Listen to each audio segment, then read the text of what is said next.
Hello. I cut my elastic 7.5 inches long. You might want to change that a little bit. Make it longer or shorter, whatever works for you. I can't reach my knee pedal. What I do is the reason I fold it this way, I learned this idea when I made custom shirts. It's kind of reverse method to put on a collar stand. You have better control over how your stitches look on the outside.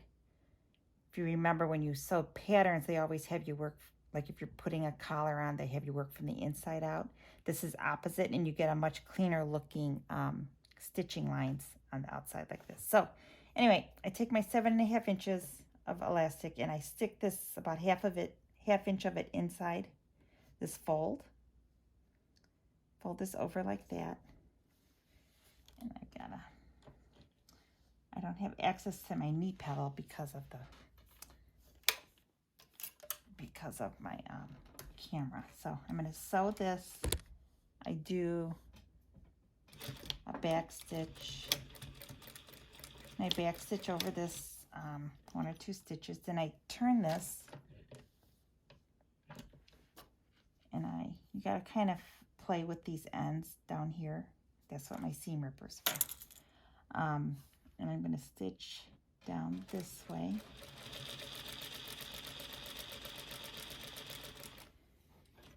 Oops, I forgot something. See, I made a mistake. We're going to go back. Just put this in here, and I'm going to open this up a little bit.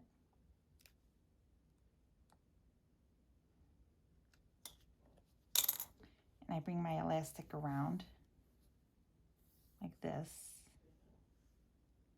and stick this inside about a 1/2 inch. And I'm just going to continue stitching. I went back far enough, so that's why I didn't back stitch.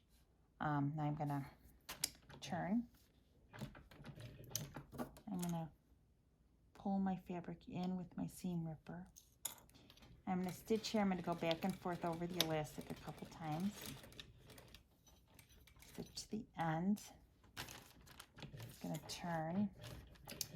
And you can see there's some stuff sticking out. And what I do is I take my seam ripper and I do that. I'm bad at Reza's shirt shop too. And you probably want to stitch a little straighter than I stitched right there. But it's a mask. I'm not going to get a headache over that. All the fabric is caught, so I'll do the other side. And when you fold this end in, fold it at a slight angle compared to this going down a little bit, and that you can stretch it to fit, because it might hang over the edge a little bit if you don't do that. So I'm going to do this again. Sticking about a 1/2 inch of this elastic in. I use my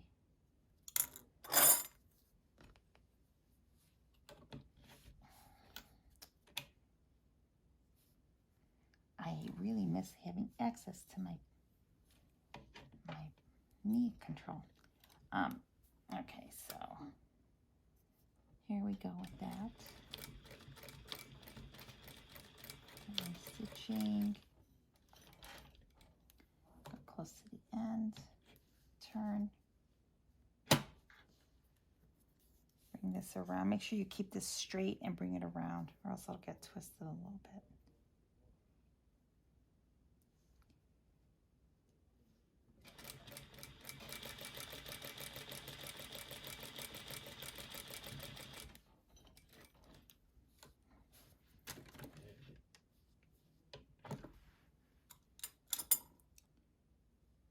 Use my seam ripper again.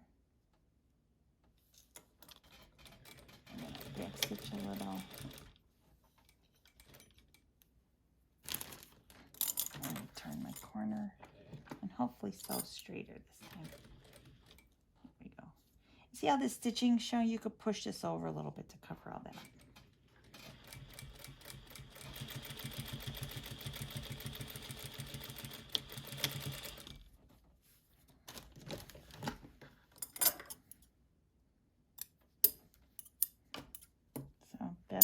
do that. So here's the front, here's the back. And this little flap, I put these in because people were complaining they couldn't tell the front from the back. So I just cut a 1.5 inch wide strip of bias, folded it in half, and cut little like tags. This is a raw edge. It's on the bias. Nothing's going to happen to it. But I have it big enough so if it does ravel a little, it'll last several washings. It's not going to be that big of a deal, I don't think. So anyway, that's the mask back. This is a one with the pocket. I made some like that. I found out figured out a different way to do that now. And that's it. And this is the wire pieces I got from the Ironworkers Union. They sent me some more. So that's it. Bye. Bye.